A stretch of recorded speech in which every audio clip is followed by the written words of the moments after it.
That was a clip from the series Docs, starring Scott Wolf. Of course, before you tell us about the series, where we've left off, where you pick up, you've played a doctor now how many times? I believe this is my 4th television doctor, yeah.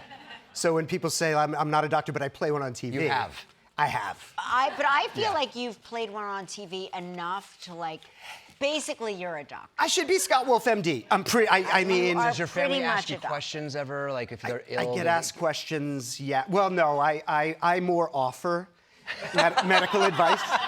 You say things like, well, on the show. On the show, I had a case like this. No, nobody wants to hear from me about their medical problems. So tell us about the doc. Yeah, so Doc I'm really proud of being a part of this show. So it's a hospital drama, and the central character, played by the incredible Molly Parker, gets in a terrible car accident, loses 8 years of her life. And during that time, she lost a child, got divorced, became ostensibly a different person.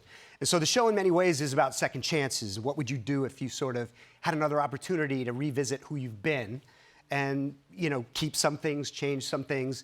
And the character I play, Dr. Richard Miller, you know, there was no telling whether he was going to survive after season one because he was basically the bad guy.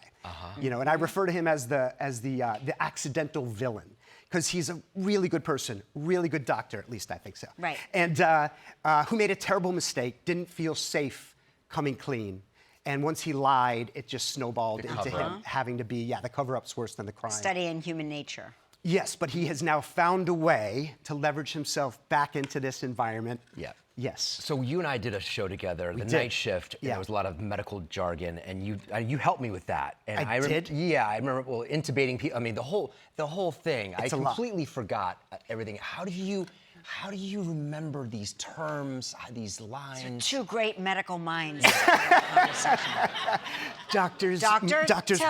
Consuelos. You know, it's the first question people ask when you're on a hospital drama, like, how do you remember and say those things? My old answer was, well, you know, once you get your mouth around these words and you know, we have a medical consultant on set who helps us to make sure we look and sound like we know what we're doing. But recently I've gotten hit with a few that have, I'm not gonna remember them on the spot, but every now and again there's some terminology that's... You break into a sweat? Break into a little bit of a sweat, and the last thing you wanna do is, you know, like, look like you don't know what you're doing. Yeah, I remember actually leaving like an index card on the patient's forehead or on their chest. I'm like, I think that's a biopsy, blah, blah, blah, blah, whatever. It's just so I could get it Whatever it takes, man. Just get it out. Good work. Yeah. All right, thank you, Scott. Doc airs Tuesdays at 9 Eastern on Fox and next day on Hulu.